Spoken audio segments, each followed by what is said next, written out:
사람들은 누구나 다 평안하기를 원합니다. 평안이라는 것은 위기가 없는 것을 말하는 것인데, 안전하고 두려움이 없고 불안하지 않는 상태, 그것이 바로 평안한 것입니다. 근데 많은 사람들이 불안과 염려와 두려움 속에 살아가고 있습니다. 미국의 국립정신보건원에서 조사에 따르게 되면 미국 국민의 20%가 포비아를 가지고 있다, 그런 조사가 나왔습니다. 이 포비아라고 하는 것은 어떤 대상이나 어떤 상태에 대해서 두려움과 공포와 불안감을 극심하게 가지는 상태를 일컫는 말이 바로 포비아입니다. 예를 들어서 고소공포증이라든지 또는 비행기를 타면 느끼게 되는 비행공포증이라든지 또는 폐쇄공포증, 이런 것들이 바로 다 포비아에 해당되는 것들입니다. 근데 이런 포비아가 아니더라도 우리 가운데 불안을 느끼지 않고 세상을 사는 사람들이 과연 몇 명이나 되겠습니까? 겉으로 보기에는 태연해 보이는 사람이라도 마음 한구석에는 이런저런 여러 가지 이유들로 인하여 다 불안을 안고 살아가고 있다는 겁니다. 몇 해 전에 우리나라 한 자치사에서 한국 사회 불안감 조사라고 하는 제목 아래 당신은 불안을 느끼십니까? 그렇게 물어서 조사를 해보았습니다. 그래서 많이 느낀다고 대답하는 사람이 74%였고 조금 느낀다고 대답하는 사람이 20%였다고 합니다. 그런데 우리나라 사람들의 10명 가운데 9명은 다 불안을 가지고 살아가고 있다는 겁니다. 여러분들은 어떻습니까? 마음에 걱정, 근심, 염려, 불안들이 있습니까?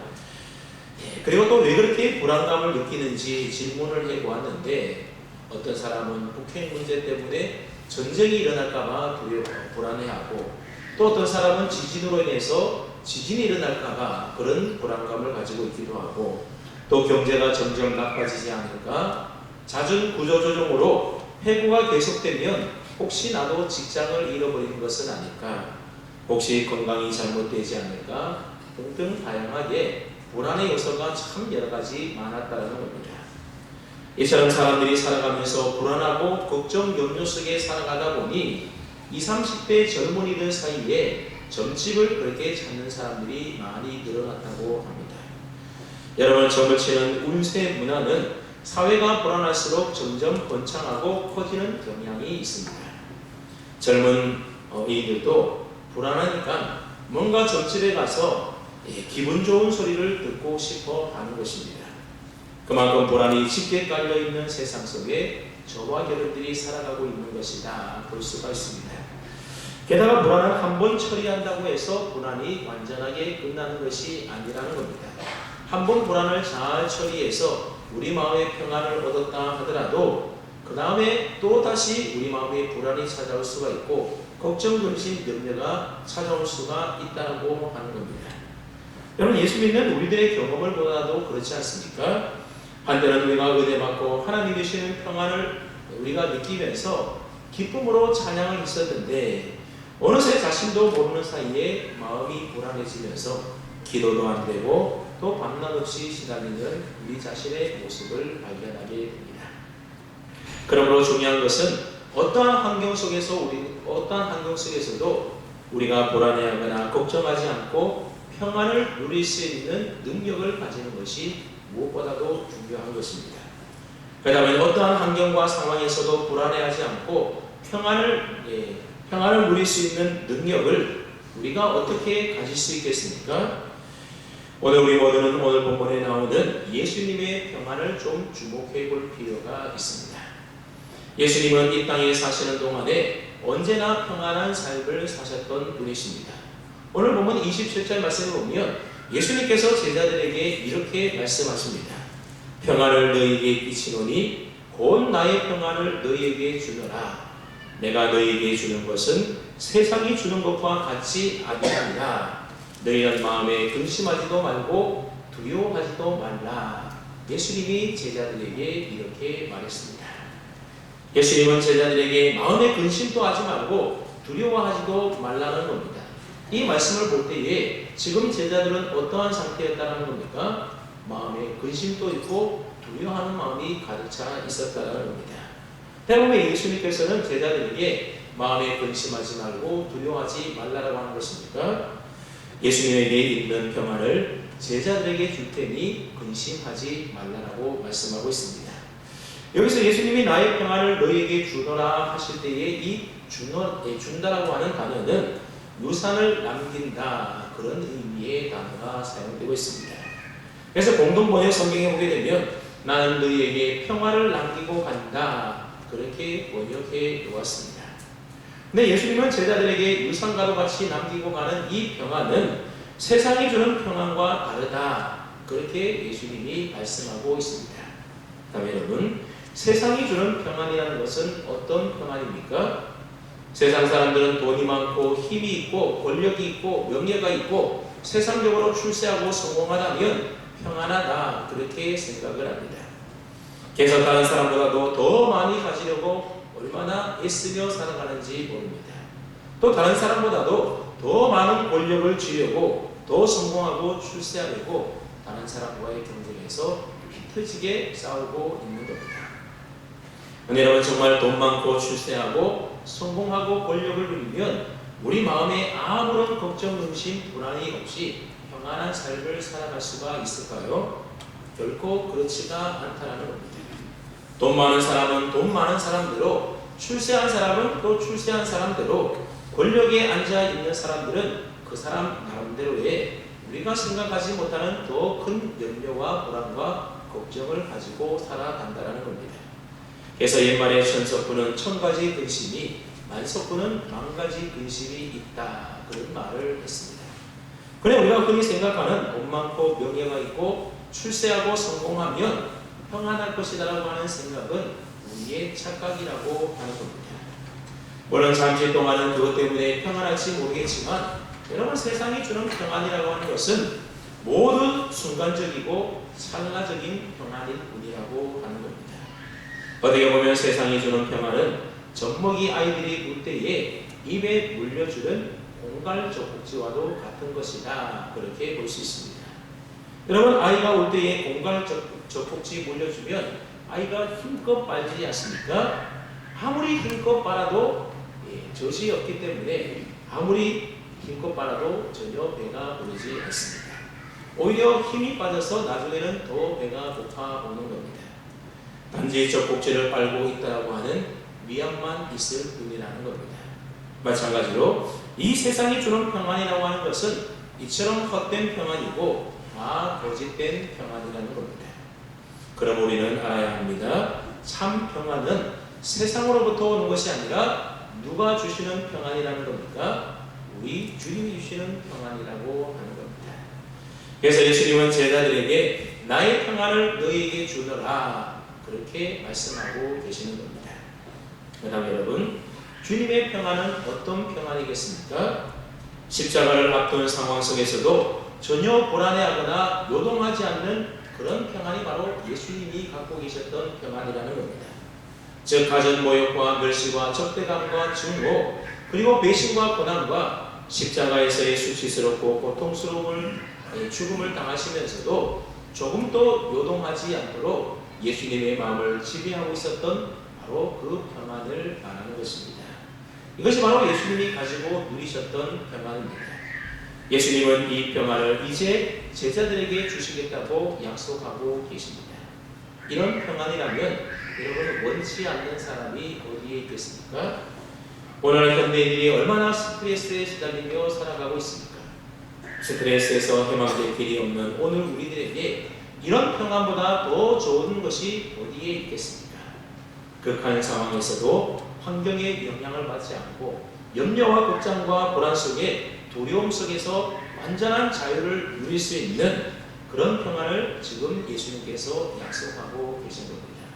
여러분, 많은 사람들이 이런 평안 다 원할 겁니다. 그래서 교회에 나오고 예수님을 믿으려고 합니다. 그래서 처음 교회에 오시는 분들 가운데 보면 마음의 평안을 얻기 위하여 교회에 오시는 분들이 의외로 많이 있다는 겁니다. 그래서 실제로 교회 와서 예배드리고 신앙생활했더니 이제 마음이 참 평안해졌다, 예배드릴 때마다 마음의 안정과 평안을 느낀다, 그렇게 말씀하시는 분들도 많이 있습니다. 여러분, 우리가 꼭 알아야 될 것은, 우리가 예수님을 믿는 것은 마음의 평안을 얻기 위한 목적을 가지고 예수님을 믿어서는 결코 안 된다는 겁니다. 사실 예수님은 이전에 이런 평안에 대하여 한 번도 제자들에게나 우리들에게 이야기한 적이 없었습니다. 드디어 예수님은 어떤 말씀을 하셨는가 하면 평안에 대하여 이야기하기보다는 오히려 내가 세상에 화평을 주러 온 줄로 생각하지 말라. 화평이 아니라 검을 주러 왔노라. 그런 말씀을 예수님이 하셨습니다. 여기서 화평이라는 것은 평안이라는 말과 같은 말이지 않습니까? 화평, 평안, 평화, 이 모든 말들은 다 같은 의미의 말입니다. 예수님을 믿으면 믿지 않는 식구들과 평화가 깨어지면서 때로는 가정 속에 전쟁이 일어날 때가 있지 않습니까? 바로 예수 믿는 것 때문에 그런 일들이 생겨나게 된다는 겁니다. 예수 믿는 때문에 평안한 것이 아니라 오히려 불화가 생기고 전쟁이 일어나고 한다는 겁니다. 아마 여러분들 중에도 예수 믿는 것 때문에 믿지 않는 시댁 식구들이나 아니면 남편이나 가족들로부터 고난받으신 그런 분들도 있을 겁니다. 예수님이 이것에 대하여 이야기를 하고 있는 겁니다. 그러나 이와 동시에 예수님을 믿는 사람들의 마음을 지배하게 되는 새로운 경험이 주어지게 되는데 그것에 대하여 예수님이 말씀하고 있는데 그것이 바로 평안이라는 겁니다. 평안은 성령의 열매의 한 성품이지 않습니까? 예수님을 믿는 사람들에게는 성령님이 계시기 때문에 이와 같은 평안을 우리가 누리게 된다고 하는 겁니다. 이 평안이라는 것을 얻을 목적으로 교회를 다니게 되면 결국 그것이 목적이 되다 보면 예수님을 만나지 못하고 예수님을 믿지 못하게 된다는 겁니다. 왜냐하면 평안은 예수님을 믿은 후에 믿는 자들에게 주어지는 선물과도 같은 것이기 때문에 그렇습니다. 예수님을 믿지 않으면 주님이 주시는 참된 평안을 그래서 누리지 못하는 것입니다. 여러분, 예수님께서 제자들에게 처음에는 평안에 대하여 말씀하지 않으시다가 왜 십자가에 죽으시기 직전에서야 제자들에게 이 평안에 대하여 이야기하고 있는 것이겠습니까? 그것은 예수님께서 십자가에 달려 죽으시는 속죄의 사역이 완수되어야만 우리가 하나님과의 화평을 누릴 수 있기 때문에 그렇습니다. 그래서 로마서 5장 1절에 보면 이렇게 말씀을 합니다. 그러므로 우리가 믿음으로 의롭다 하심을 받았으니 우리 주 예수 그리스도로 말미암아 하나님과 화평을 누리자. 하나님과의 화평, 즉 하나님과의 평안을 누리려면 먼저 우리가 무엇부터 해야 된다는 겁니까? 먼저 예수님을 믿음으로 의롭다 하심을 받아야 된다. 그렇게 로마서 5장 1절이 말하고 있는 겁니다. 그러니까 하나님의 평안은 내가 죄인임을 알고 십자가 은혜 앞에 나와서 예수님을 믿는 자에게 주어지는 선물과도 같은 것이 바로 평안이라고 하는 겁니다. 그러면 여러분, 이런 질문을 우리가 할 수 있지 않습니까? 예수님을 안 믿어도 얼마든지 마음의 평안을 누리는 사람들이 많이 있지 않습니까? 그것에 대하여 존 메가더 목사님은 무지의 축복이다 그렇게 말한 바가 있습니다. 불신자가 자신의 머리 위에 있는 임박한 하나님의 진노와 지옥의 고통을 알지 못하기 때문에 잠시 평안을 누리는 것에 불과하다는 겁니다. 여러분, 세상에 그 어떤 자가 자기 위에 떨어진 무시무시한 심판을 알고도 평안함을 유지할 수가 있겠습니까?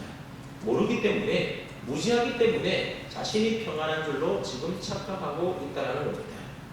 조월, 명상, 간전호흡 등과 같은 여러 가지 수단을 통해서 마음의 평안을 누리려고 하는 사람들은 현대에 점점 더 많아지고 있지 않습니까? 스트레스를 이길 길이 없기 때문에 그렇습니다. 그런데 그 모든 시도들도 결국에는 무지의 축복일 뿐이라고 하는 겁니다. 하나님의 진노와 심판이 자신에게 임한다는 사실을 알지 못하고 누리고 있는 그저 그런 평안밖에 되지 않는 겁니다.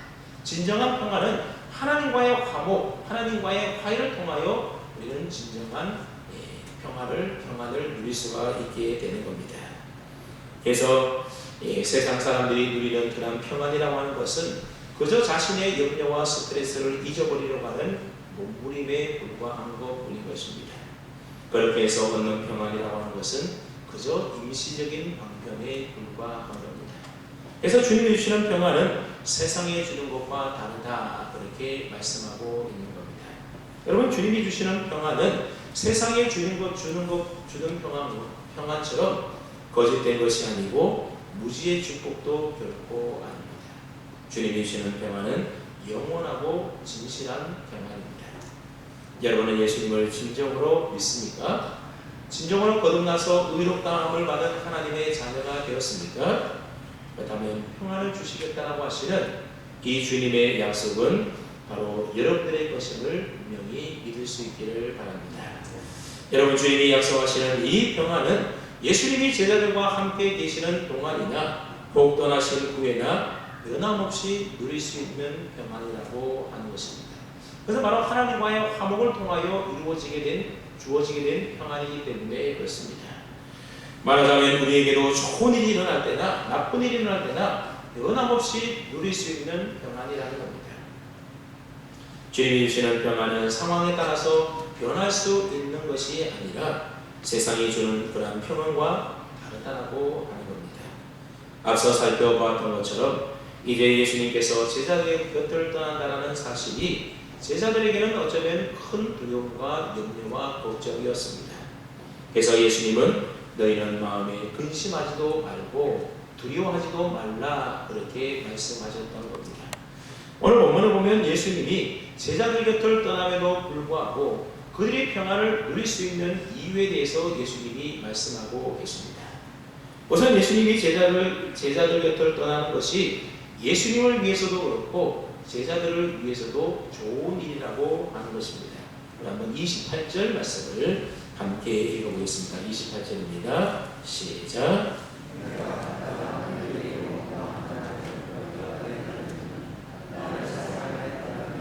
내가 아버지께로 감을 기뻐하였으리라. 아버지는 나보다 크십니다. 여러분, 이 말씀을 보면 예수님께서 제자들을 완곡한 표현으로 책망하고 계시는 것을 보게 됩니다. 예수님이 뭐라고 제자들을 책망하십니까? 너희가 나를 사랑하였더라면 내가 아버지께로 가는 것을 너희가 기뻐하였을 것이다. 그렇게 책망하고 있습니다. 그런데 지금 제자들이 예수님이 제자들 곁을 떠나는 것에 대하여 기뻐했다는 겁니까? 근심했다는 겁니까? 기뻐하지 않고 근심하며 두려워했다는 겁니다. 여러분, 제자들이 예수님을 사랑하지 않았겠습니까? 그렇지 않습니다.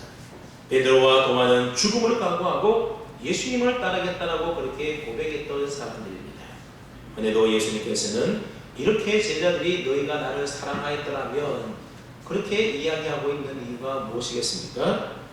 그것은 예수님께서 제자들 곁을 떠나 하나님께로 가는 것을 제자들이 기뻐하기보다는 오히려 근심하며 두려워하고 있었기 때문입니다. 제자들이 정말로 예수님을 사랑한다고 한다면 예수님이 하나님께 가는 것을 보고 근심하기보다는 도리어 기뻐했을 것이라는 겁니다. 도널드 커슨 교수는 이렇게 말을 합니다. 제자들은 감정적으로 자기들의 입장에서만 주님을 사랑했을 뿐이다. 그들이 정말 주님을 사랑했다면 주님께서 창세전에 누리셨던 그 영광 가운데로 돌아가시기를 원했을 것이다. 그런 말을 했습니다. 예수님께서 제자들을 책망하듯 하셨던 말씀인 나를 사랑하였더라면 내가 아버지께로 감을 기뻐하였으리라 라는 말씀이 바로 그런 의미의 말이라는 겁니다. 그 다음에 이어서 나오는 아버지는 나보다 크십니다. 이 말씀은 예수님께서 성부 하나님보다 능력이 부족하거나 열등하다 그런 의미의 말이 결코 아닙니다. 구속의 경륜에 있어서 그 역할과 기능에 있어서 예수님은 스스로 종의 형체를 가지시고 죽기까지 복종하심으로 더 낮은 위치를 취하셨다. 그것을 드러내는 말씀이 바로 아버지는 나보다 더 크십니다. 그 말인 것입니다. 저희 예수님께서 다시 영광의 자리로 오르신다는 뜻으로 하고 있는 말씀인 것입니다. 그러므로 예수님께서 말씀하신 핵심의 요지가 무엇인가 하면 바로 이것입니다. 내가 잘 되는 한에서 주님을 사랑하는 것과 주님의 영광이 최대한도로 완전하게 나타나기를 바라고 기대하는 사랑에는 분명한 차이가 있다고 하는 겁니다. 그럼 지금 제자들은 예수님을 어떻게 사랑하고 있다는 겁니까? 내가 잘 되는 내 중심적인 사고에서 예수님을 사랑하고 있는 것이지 예수님이 잘 되고 예수님이 영광 받으시고 예수님의 뜻대로 예수님 중심으로 사랑한 것이 결코 아니었다는 겁니다. 그렇다면 주님을 향한 여러분들의 사랑은 어떠한 사랑입니까? 그러니까 많은 경우에 우리를 또 하나님 사랑하고 예수님 사랑한다 하지만 그 중심에 내가 있는 경우들이 얼마나 많이 있습니까? 나의 이익과 나의 목적과 또 내가 가지고 있는 여러 가지 것들과 다 관계에서 우리가 하나님을 사랑하고 예수님을 사랑할 때가 많이 있는 겁니다. 혹시 나를 중심에 두고 주님을 우리가 사랑하고 있는 것은 아닌지 우리 자신을 한번 돌아볼 필요가 있다는 겁니다. 그렇게 주님을 사랑해서는 안 되고 항상 예수님을 중심으로 하나님의 뜻을 중심으로 우리는 주님을 사랑하고 하나님을 사랑해야 되는 겁니다. 바로 이 둘의 차이가 평안을 누리는 일에 있어서도 차이를 가져온다고 하는 겁니다. 지금 제자들이 마음이 불안하고 두렵고 걱정인 것은 다 자기들의 입장을 벗어나지 못하고 있기 때문에 두려워하고 걱정하고 있는 겁니다. 지금 제자들은 주님이 자신들의 곁을 떠나지 않기를 원하고 있었던 겁니다. 그들은 전혀 주님의 십자가와 죽음에 대해서 눈치도 감도 잡지 못하고 있었던 겁니다. 여러분, 오늘 우리들도 그렇지 않습니까? 우리는 우리 나름대로 다 계산이 있고 생각을 갖고 있습니다. 내가 원하는 것이 분명히 있습니다. 이렇게 되어야만 내가 잘 되는 것이라고 하는 판단도 분명히 가지고 있습니다. 우리가 그런 마음과 생각과 판단을 가지고 하나님 앞에 기도할 때가 얼마나 많이 있습니까? 그렇게 기도하다 보면 내가 원하는 대로 되지 아니하고 도리어 내가 원치 않는 방향으로 되어질 때가 많이 있게 되는데, 그렇게 기도하다 보면 우리 마음에 어떤 마음이 드는가 하면 어느새 불안감과 두려움과 염려가 지배하게 된다는 겁니다. 주님께서는 바로 이것에 대하여 지금 책망하고 있는 겁니다. 너희가 나를 정말로 사랑하였다라고 한다면 도리어 너희 뜻대로 되지는 않지만 주님의 뜻대로 되는 그 일을 기뻐하였을 것이다. 그런 말씀을 예수님이 지금 하고 있는 겁니다. 여러분, 주님이 내 뜻대로 일하시지 않는 것도 주님의 일하심을 분명히 믿으시기 바랍니다. 주님이 내가 원하시는 바와 정반대로 이끌어가는 것도 그것은 분명한 주님의 일이라고 하는 것입니다. 하나님은 기도하는 자의 요구와 그의 끈질김에 따라서, 즉 다시 말하면 사람의 뜻을 따라서 이루어가는 것이 아니라 하나님은 당신의 기뻐하신 바 자신의 뜻대로 행하고 계신다는 겁니다. 이것이 바로 우리가 믿는 하나님의 주권에 대한 교리라는 겁니다. 다음 여러분, 우리가 왜 기도해야 합니까? 만약 모든 것을 하나님이 기뻐하시는 뜻대로 행하신다고 한다면 굳이 기도할 때에 끈질기게 강청하며 기도하는 것은 무슨 소용이 있는 것이겠습니까? 성경은 곳곳에서 하나님은 자기 자녀들의 기도에 응답하신다, 그렇게 약속하고 있습니다. 특별히 우리가 기도할 때에 그 강청함으로 인하여 그 기도를 들어주신다, 그런 말씀 우리가 성경 속에서 많이 보지 않습니까? 그러니 여러분, 모순되지 않습니까?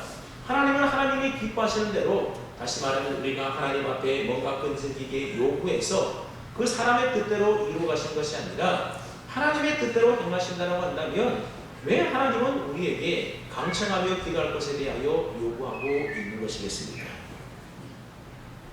우리가 분명히 알아야 될 것은 하나님이 들어주시는 기도의 응답이라고 하는 것이 반드시 우리가 원하는 과정과 결과라고 여기지 말아야 된다는 겁니다. 무슨 얘기인가 하면 하나님께서는 내 기대대로 내 뜻대로 응답하지 않으실 때는 언제나 내 기대와 비교할 수 없이 더 큰 은혜와 복으로 우리에게 응답해 주신다라고 하는 겁니다. 우리가 원하는 것은 이것이 우리의 뜻이고 이렇게 해주기를 바라지만 그러나 우리의 뜻대로 되지 않는다고 해서 염려할 필요가 없는 것이 아니고 염려할 것이 없는 것은 하나님은 우리의 기대와 비교조차 할 수 없을 만큼 놀라운 은혜와 복으로 응답해 주시는 좋으신 하나님이라고 하는 겁니다. 사실 예수님이 떠나시면서 또 다른 보혜사이신 성령님이 오셔서 영원히 떠나지 아니하시고 제자들의 마음에 오셔서 거하시고 계시는 겁니다. 그뿐만이 아닙니다. 그 제자들은 예수님에게 잡히시고 십자가에서 죽으시는 것을 경험하게 될 것입니다. 그 일로 인하여 분명 제자들은 더 낙심하게 될 것이고 더 절망하고 더 두려워하게 될 것이 분명합니다. 그러나 예수님의 죽으심의 의미를 깨달을 때에 또 죽으셨다가 부활하신 예수님을 만나게 된 그때에 오순절 성령이 그들 가운데 임했을 때에 제자들이 비로소 깨닫게 될 것이라는 겁니다. 무엇을 깨닫게 된다는 겁니까? 왜 예수님께서 제자들이 원하는 대로 그들 곁에 남지 아니하시고 그들 곁을 떠나서 아버지께로 가야 했는지 그 뜻을 그때는 비로소 깨달아 알게 될 것이라는 겁니다. 그러므로 예수님이 제자들을 떠나시는 것은 결국 제자들을 위해서도 좋은 일이었던 것입니다. 여러분, 이것이 바로 하나님이 일하는 방식이라고 하는 겁니다.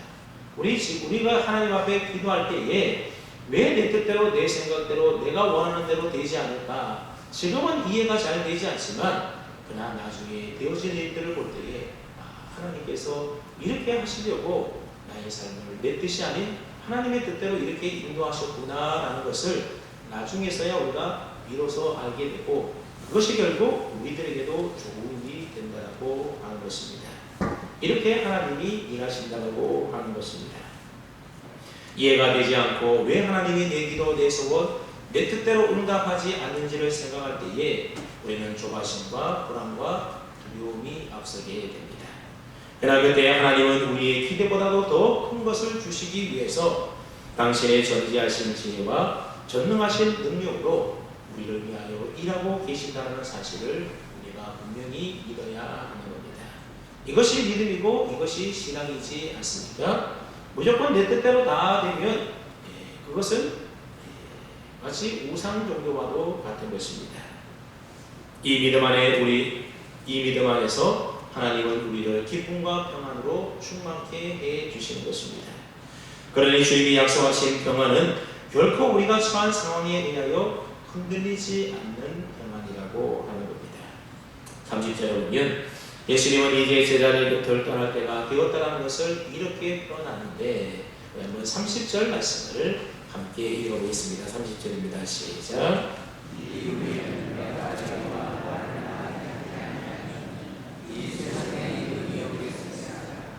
그러나 그는 내게 관계할 것이 없으니 여기에서 보면 말을 많이 하지 않겠다 그런 말이 있는데 이 말은 이제 더 이상 말을 많이 할 시간적인 여유가 없다 그런 표현의 말입니다. 왜 제자들과 이제 더 이상 말을 많이 할 시간이 없다는 겁니까? 이 세상의 임금이 오고 있기 때문이라는 겁니다. 여기서 이 세상의 임금이라고 하는 것은 마귀를 일컫는 관용적인 표현의 말입니다. 저 마귀가 이 세상의 타락한 질서와 체계를 붙들고 있다는 말이 바로 이 세상의 임금이라고 하는 표현입니다. 그러니까 이제 얼마 있지 않으면 마귀의 세력들이 들이닥쳐서 예수님을 체포하여 잡아갈 것을 예수님이 미리 아시고 지금 말씀하고 있는 겁니다.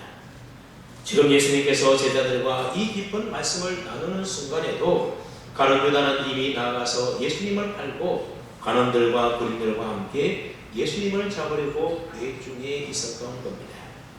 물론 제자들은 지금 무슨 일이 일어나고 있는지에 대하여 어느 하나 제대로 깨닫지 못하고 있었습니다.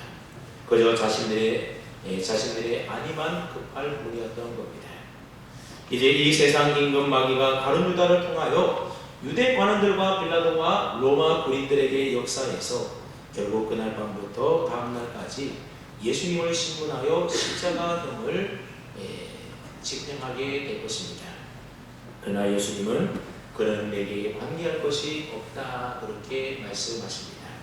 예수님은 아무런 죄가 없으시기 때문에 마귀는 예수님을 정죄하거나 고소할 수 있는 아무 고난도 증거도 가지고 있지 않다 그런 의미의 말입니다. 비록 이 세상 임금 마귀가 예수님을 잡아서 죽이는 일이 임박했어도 주님의 평안을 빼앗을 수 없는 주님의 평안은 빼앗길 수 없는 참된 평안임을 보여주고 계시는 것입니다. 그러니까 주님이 누리는 평안은 마귀가 결코 흔들 수도 없고 빼앗을 수도 없는 평안이었던 겁니다. 예수님은 바로 이 평안이 내가 너에게 주는 평안이라고 제자들에게 말씀하셨던 겁니다. 그리고 마지막 31절 말씀을 보십시오. 오직 내가 아버지를 사랑하는 것과 아버지께서 명하신 대로 행하는 것을 세상이 알게 하려 함이로다 말씀하고 있습니다. 여기서 아버지의 명하신 대로 행하는 것이라는 것은 무엇을 말하는 것이겠습니까? 온 인류를 구원하시기 위해서 예수님이 십자가에 못 박혀 죽으시는 것을 의미하는 말입니다.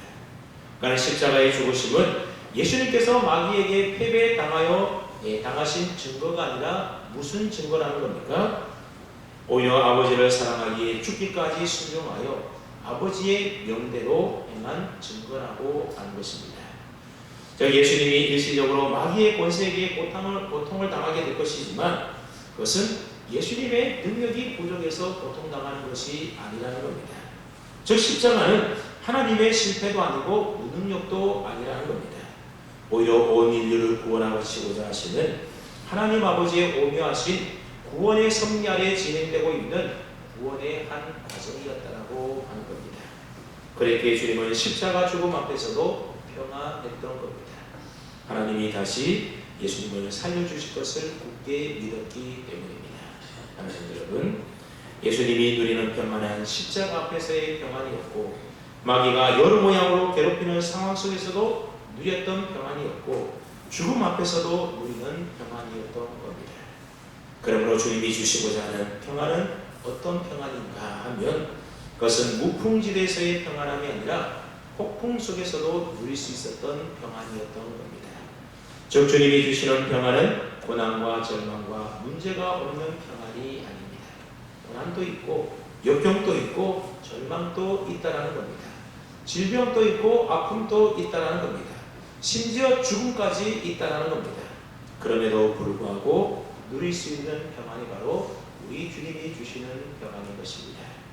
그러므로 예수님께서 주시는 평안은 근심과 두려움 속에서도 누리는 절대적인 평안입니다. 예수님은 제자들에게 이 평안을 주시겠다고 약속하셨습니다. 그리고 주님의 그 약속대로 제자들은 실제로 주님이 주신 이 평안을 누렸음을 우리가 알 수가 있습니다. 사도행전 12장에 보게 되면 헤롯 왕이 유대인의 환심을 사기 위해서 유대인들이 싫어하는 예수님의 제자들을 붙잡아서 핍박을 하게 됩니다. 그래서 야고보 사도가 순교를 당하게 되었고 베드로는 감옥에 갇히게 됩니다. 이제 내일이면 베드로가 사형을 당하게 되는 겁니다. 그런데 내일 사형을 당할 베드로가 그날 밤 감옥 안에서 깊은 잠이 들지 않습니까? 여러분 아무리 무딘 사람이라 하더라도 내일이면 죽게 되는데 그날 밤 잠이 오겠습니까? 저 자식 생각이 나고 핍박당하고 있는 교회도 걱정스러웠을 텐데 베드로는 편안히 잠을 자고 있었다는 겁니다.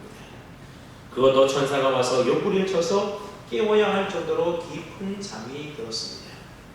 여러분 베드로가 왜 그런 상황 속에서도 평안히 잠을 잘 수 있었겠습니까? 모든 것을 하나님께 다 맡겼기에 주님이 누리셨던 그 평안함이 있었기에 베드로는 마음 편안히 잠을 잘 수가 있었던 겁니다.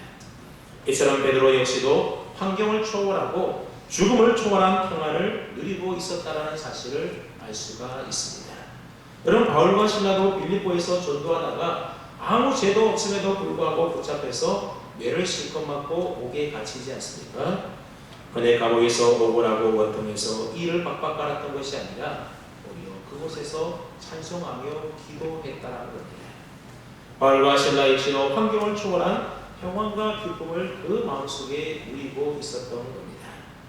예수님은 환경을 초월하고 죽음도 초월하여 누리는 이 평안을 바로 오늘 저와 여러분들에게도 주시겠다고 약속하고 계십니다.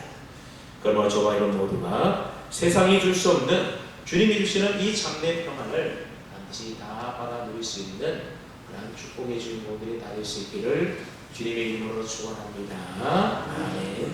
하나님 아버지